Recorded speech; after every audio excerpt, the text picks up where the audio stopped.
আসে যান, তাদের রায়ের পূর্বে আটক, রায়ের পূর্বে ক্রোপ, ইনজাংশন, আপিল, বোতাব, ডিগ্রি আদেশ, তারপরে রিভিউ নিয়ে এই আদেশগুলো থেকে আলোচনা করেছিলাম এবং এই আদেশগুলো থেকে প্রশ্ন হবে বলে আমি বলেছিলাম, এবং প্রশ্ন হওয়ার মতন জায়গা এখান থেকে, সেটা আপনি বিলি বলেন, রিটার্ন বলেন, যেখান থেকেই বলেন না কেন আপনার প্রশ্ন এখান থেকে পাবেন। এরপরে গুরুত্বপূর্ণ একটা ছোট্ট একটা জায়গা থেকে এখান থেকে মাঝে মাঝে দুই একটা প্রশ্ন করে, আবার প্রশ্ন করেও না, তারপরে আমাদেরকে শুধুমাত্র এতটুকু জেনে রাখতে হচ্ছে ইন্টারপ্লিডির একটা স্যুট, বিশেষ প্রকৃতির আমাদের মামলা হয়, এই ইন্টারপ্লিডের একটা স্যুট হয়। ইন্টারপ্লিডিয়ার স্যুট সম্পর্কে আপনাদের ভালো ধারণা আছে। এই ইন্টারপ্লিডিয়ার স্যুট সচরাচর খুব কম হয়, একেবারে খুবই কম হয়। মানুষ আসলে মামলা মোকদ্দমা দেখে এত পরিমাণ ভয় পায় যে নিজের খেয়ে অন্যজনের মামলা করতে যায় না। দ্যাটস ওয়াই ইন্টারপ্লিডিয়ার স্যুটের পরিমাণ খুবই কম। তো ইন্টারপ্লিডিয়ার স্যুটটা যেটা, সেই জায়গায় আমাদের সবচেয়ে গুরুত্বপূর্ণ ইস্যু হচ্ছে বিবাদী কয়জন থাকে। আমাদের ইন্টারপ্লিডিয়ার স্যুট হতে হলে সর্বনিম্ন বিবাদী থাকতে হবে 2 জন, সর্বনিম্ন। এবং বাদীর মোকদ্দমার খরচের জন্য যে ব্যয়িত দাবি, এটা ছাড়া আর কোনো স্বার্থ থাকবে না। উনি অতটুকু যতটুকু আছে ততটুকুই, এবং বাদী কোনো বিবাদের মধ্যে কোনো যোগ সাজস্য থাকবে না। এটা হচ্ছে ইলিমেন্ট যদি আমরা বলি ইন্টারপ্লিডিয়ার স্যুট সম্পর্কে। তো এই ইন্টারপ্লিডিয়ার স্যুট থেকে কেন প্রশ্ন হয়? ইন্টারপ্লিডিয়ার স্যুট থেকে প্রশ্ন হয় এই কত নাম্বার আদেশে এখন পর্যন্ত একটা প্রশ্ন, 2টা প্রশ্ন বিভিন্ন সময় এসেছে, সে প্রশ্নের ক্ষেত্রে শুধু ওই একটা কথাই বলে, কত নাম্বার আদেশে ইন্টারপ্লিডিয়ার স্যুটের ব্যাপারে আছে, এরকম একটা প্রশ্ন বিভিন্ন সময় করে। তো এই ক্ষেত্রে আমাদের শুধুমাত্র জানতে হচ্ছে যে ইন্টারপ্লিডিয়ার স্যুটটা কি, ইন্টারপ্লিডিয়ার স্যুটের এলিমেন্ট গুলো কি কি। এই এলিমেন্ট গুলো আমাদেরকে একটু মনে রাখতে হবে, এবং এই এলিমেন্ট গুলো থেকে বিভিন্ন সময় প্রশ্ন আসতে পারে, বিশেষ করে রিটেন প্রশ্ন আসতে পারে, বিলি প্রশ্ন আসতে পারে। তো আমাদের এতটুকু জানার এখান থেকে বেশি প্রশ্ন পড়ে না বা করার মতন নাই। বিভিন্ন সময় 2-1টা প্রশ্ন করলেও করতে পারে, না করলেও করতে পারে, এখান থেকে এত বেশি প্রশ্ন হয় না। আরেকটা জায়গা থেকে ছোট্ট একটা বিষয় নিয়ে আমরা আলোচনা করব।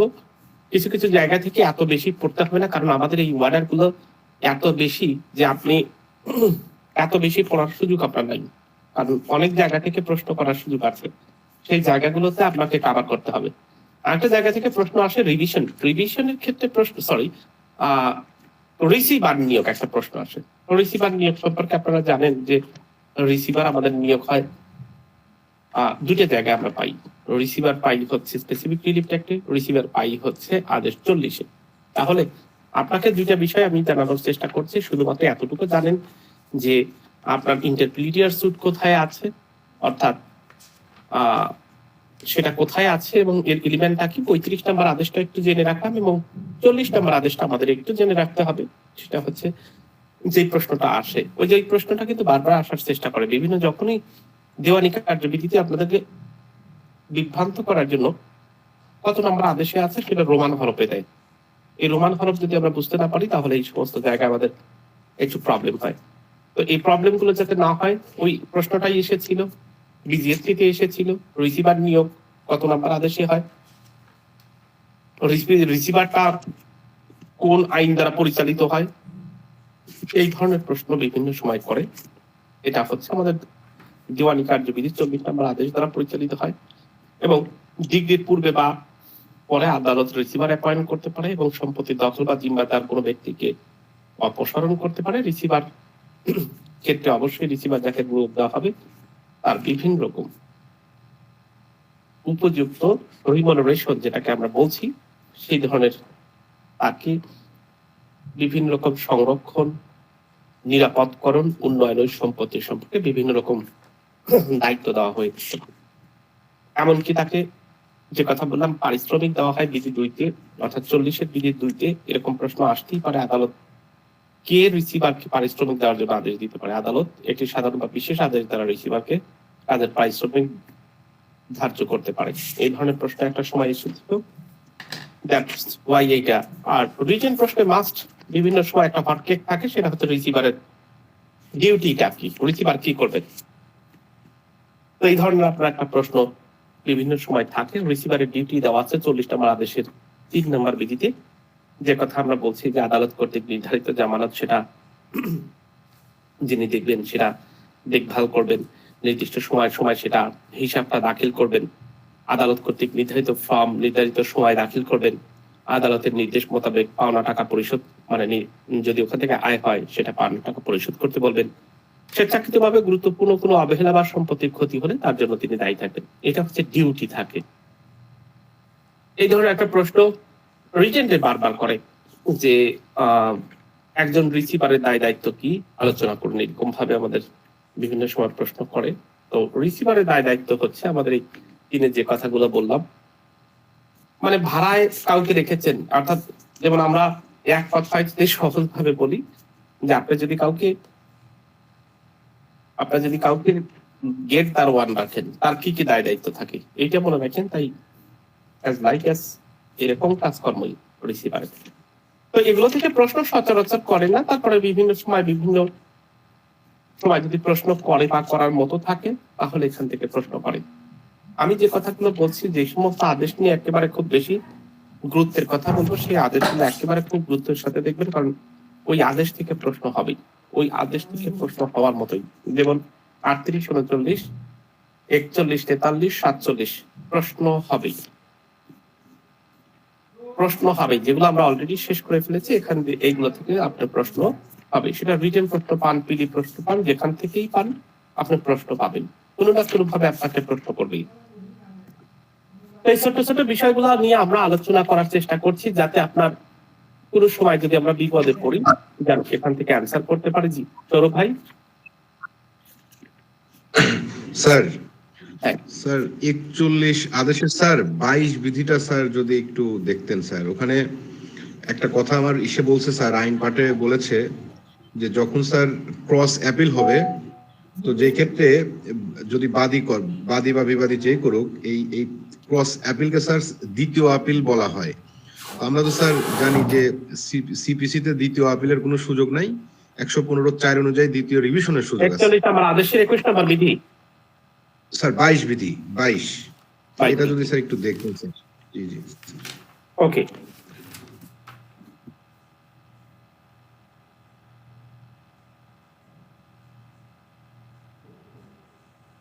ওকে, এই জায়গায় একটা ব্যাপার আছে, এটা আমার কথা মনে পড়ে গেছে, সেটা হচ্ছে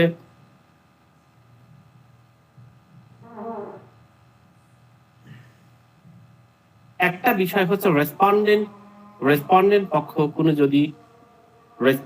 পক্ষ যদি কোনো ডিগ্রির অংশ হিসেবে আপিল করে নাই, সে ডিগ্রির আপিল হিসেবে তথাপি সে নিম্ন আদালতে তার বিরুদ্ধে ডিগ্রিকৃত কোনো সঙ্গত কারণে শুধু সমর্থন করেনি, বরং আপিল ক্রমে যেভাবে হতে পারত ঠিক সেইভাবেই ডিগ্রির উল্টা আপত্তি করতে পারে।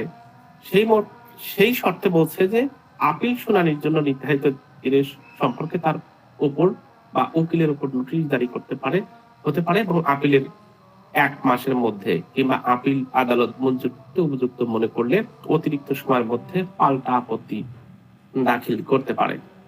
এই জায়গায় যে ঘটনাগুলো ঘটে আপনারা দেখবেন যে একটা মামলায় অনেকগুলো পক্ষ থাকে, সেখানে 2-3 জন প্রতিদ্বন্দ্বিতা করে আর বাকিগুলো প্রতিদ্বন্দ্বিতা করে না, এবং মামলাতে রায়গুলোই হয়, ডিগ্রিগুলোই হয় যে 2 এবং 3 নং বিবাদের দোতরফা সূত্রে এবং 4 নং বিবাদের ক্ষেত্রে একতরফা সূত্রে ডিগ্রি প্রদান করা হলো। এখন বলতেছে যে যেই ক্ষেত্রে আপনি ওই যে নিম্ন আদালতে যে রায় হয়েছে, কোন পক্ষ ওখানে পক্ষ ছিল কিন্তু সে আপিল করে নাই, প্রতিদ্বন্দ্বিতা করে নাই, এই যে আমাদের 22-এ যে কথা বলছে, সেই ক্ষেত্রে আপনি নোটিশ পেলে আপনি আদালত উপযুক্ত মনে করলে মঞ্জুরকৃত অতিরিক্ত সময়ের মধ্যে আপনি পাল্টা দাবি করতে পারেন।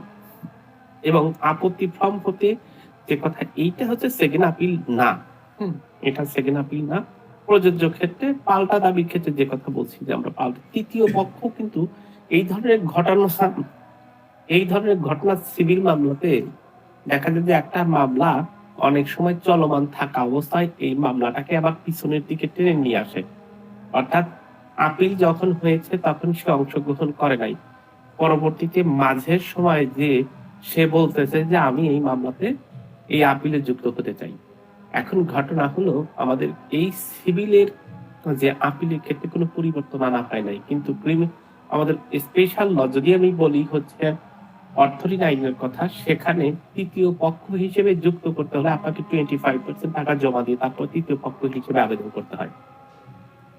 আপনি যে পাল্টা দাবি করবেন, আপনি পাল্টা দাবি ওই আপিলে করতে পারেন, সেক্ষেত্রে আপনাকে কি করতে হবে, আদালতের 1 মাসের মধ্যে কিংবা আদালত মঞ্জুর করেছে উপযুক্ত মনে করলে তখনই আপনি কিন্তু সেটা পাল্টা দাবি করতে পারবেন। সেকেন্ড আপিল হিসেবে কাজ করে কোথায়, কোন বইয়ের রেফারেন্স বললেন যে সেকেন্ড আপিল হিসেবে? স্যার আইন পাঠে স্যার লিখেছে যে এটা দ্বিতীয় আপিল বলা হয় স্যার। এই ক্ষেত্রে একই ডিগ্রির বিরুদ্ধে দ্বিতীয় আপিল, সরাসরি দ্বিতীয় আপিল না স্যার, একই ডিগ্রির বিরুদ্ধে দ্বিতীয় আপিল, এই কথাটা সেইটা বলতে পারবেন।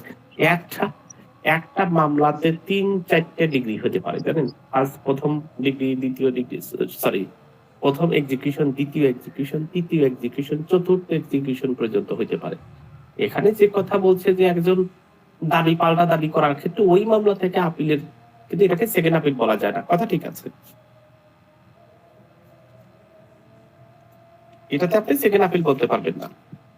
এক্ষেত্রে আদালতের আপনার অনুমতি নিয়ে আপত্তি নকল গ্রহণ করে আপনি যদি ক্ষতিগ্রস্ত পক্ষ হন তাহলে নকল নিয়ে আপনি কি করতে পারবেন, আপিল আদালতে একটি নকল আপত্তি দাখিল করার পরে শীঘ্রই আপনি রেসপন্ডেন্ট হিসেবে অন্তর্ভুক্ত হইতে পারবেন। এটাকে সেকেন্ড আপিল বলে না। যাই হোক, আমরা এইগুলো থেকে প্রশ্ন, এই যে এইগুলো থেকে ছোট ছোট প্রশ্ন হয় যেগুলোর কথা বলছি আমরা। আর একটা প্রশ্ন এক জায়গা থেকে হয়, সেটা হচ্ছে 33 নম্বর আদেশ থেকে একটা প্রশ্ন হয়, সেটা হচ্ছে নিঃস্ব ব্যক্তি অর্থাৎ প্রপার সুট। এখান থেকে একেবারে প্রশ্ন মাঝে মাঝে করে, প্রপার সুট কি, প্রপার সুট কে করতে পারে, বিভিন্ন সময় প্রশ্ন হয়। নিঃস্ব ব্যক্তি কর্তৃক মামলা যে বিধিবিধান, এখান থেকে প্রশ্ন হয়, 33 থেকে প্রশ্ন হয়। তো এই যে 33 নাম্বার থেকে প্রপার ব্যক্তি কি, ওই যে যেই কথা আমরা বলি এখান থেকে সবচেয়ে বেশি প্রশ্ন আসে যে প্রপার আসলে পার্সন কে। এই যে আমরা প্রপার কথা বলছি, নিঃস্ব ব্যক্তি, আসলে নিঃস্ব ব্যক্তিটা কে? নিঃস্ব ব্যক্তি হলো সেই ব্যক্তি যেই ব্যক্তির কাছে প্রয়োজনীয় পরিধানিত বস্তু ছাড়া 5,000 টাকার বেশি তার কাছে সম্পদ নাই, এটাকে বলা হয় নিঃস্ব ব্যক্তির সংজ্ঞা। অর্থাৎ নিঃস্ব ব্যক্তির মামলা বলতে কি বোঝায়, আপনারা যে গরিব দুঃখী অসহায় মানুষ, যদিও এই সেকশনে আর কোনো কাজ করে না, কেন কাজ করে না বলেন তো? বাংলাদেশে একটা নতুন একটা সিস্টেম দাঁড় হয়ে গেছে, এই সেকশন, এই আদেশ কাজ করার প্রয়োজন হয় না। কেন জানেন? কেন স্যার? জানা আছে কারোর?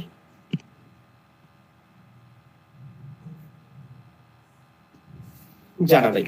সেটা হচ্ছে বাংলাদেশে এখন বর্তমান একটা ব্যাপার আছে হচ্ছে লিগ্যাল এইড। দেখেন, যখন আপনি দুস্থ ব্যক্তি হন তখন মামলাটা সরাসরি জেলা জজ কর্তৃক লিগ্যাল এইডে পাঠায়, বোথ অফ সিভিল এবং ক্রিমিনাল মামলা উভয় পাঠাতে পারে। সেই ক্ষেত্রে সরকার, গভর্নমেন্ট লিগ্যাল এইডের মাধ্যমে যখন করা হয় তখন তো খরচ নেন না, তাহলে আপনি প্রপার পার্সন হিসেবে আবার এটা কেন প্রয়োজন? সরকার তো ওখানে লিগ্যাল এইডের আবার টিকিট আছে, বুঝছেন? দেখবেন নিম্ন আদালতের গোল টিকিট আছে, কোর্ট ফি পর্যন্ত দিতে হয় না। গোল সিল লাগাই দিলে আইন সহায়তা কেন্দ্র থেকে ওই গোল সিল লাগাই দিলে বা গোল ওই স্টিকারটা লাগাই দিলে কোর্ট ফির প্রয়োজন হয় না। দ্যাটস ওয়াই এই যে প্রপার পার্সন আসলে দেখেন কোনো ব্যক্তি মামলা করতে যাচ্ছে, তার কাছে ওই পরিমাণ টাকা নাই যে সে মামলা করবে। এখন টাকা নাই এই জন্য মামলা করতে পারবে না, এই জন্য একটা নিয়ম চালু করেছিল এই 33 নম্বর আদেশে, যে প্রপার যদি কোনো ব্যক্তি হয় তাহলে প্রপার ব্যক্তির ক্ষেত্রে আপনার কি, এই যে বিভিন্ন প্রকার কোর্ট ফির কথা বলি, অ্যাডভোকেট এবং কোর্ট ফি, ফিক্স কোর্ট ফি, এরকম আমরা কোর্ট ফির কথা বলি, কোর্ট ফি যাতে দিতে না হয় সেই ক্ষেত্রে আমাদের এই প্রপার পার্সনের সংজ্ঞা দেওয়া হয়েছে। কিন্তু যে কথা বললাম, বিশেষ করে ক্রিমিনাল মামলা, সিভিল মামলা তো আছে, ক্রিমিনাল মামলাতে একেবারে জজ সাহেবটা ডিরেক্ট রিকমেন্ড করে যে এই ব্যক্তি দীর্ঘদিন যাবত জেল হাজতে আছে, আপনারা যান ওনাকে সহায়তা করেন, কারণ হচ্ছে এই ব্যক্তি একজন প্রপার পার্সন বা হচ্ছে নিঃস্ব ব্যক্তি। তো এই নিঃস্ব ব্যক্তির ক্ষেত্রে যে কথা আমরা বললাম, যে নিঃস্ব ব্যক্তির ক্ষেত্রে আপনাকে যে বিষয়টাকে সবচেয়ে বেশি প্রমাণ করতে হবে, সেই বিষয়গুলো আপনাকে অবশ্যই প্রমাণ করতে হবে যে আপনি প্রপার ব্যক্তি। এখন এই প্রপার ব্যক্তি হিসেবে যদি আপনি নিজেকে প্রমাণ করতে হয়, তাহলে আপনাকে প্রমাণ আরেকটা কি করতে হবে, আপনার 5,000 টাকার বেশি নাই, পরিধিত কাপড় চোপড় বা এগুলো ছাড়া আপনার কাছে 5,000 টাকার বেশি নাই। এরকম বাংলাদেশে কি কেউ আছে? এরকম কেউ নাই। যাই হোক, থাকলে থাকুক, না থাকলে না থাকুক, কিন্তু আইন আছে। জি, মোফাজ্জল ভাই। স্যার তৌহিদ স্যার মনে হয় জানে না যে উনি 9টার সময় ক্লাস নেবেন, উনি তো লিঙ্ক দিয়ে দিয়েছে স্যার। আচ্ছা, তাহলে আপনারা গ্রুপে জয়েন করেন। উনি প্রথম তো, দেখে আমিও জয়েন করবো। এটা কেটে দেন, আমি ওনার সাথে কথা বলি নাই।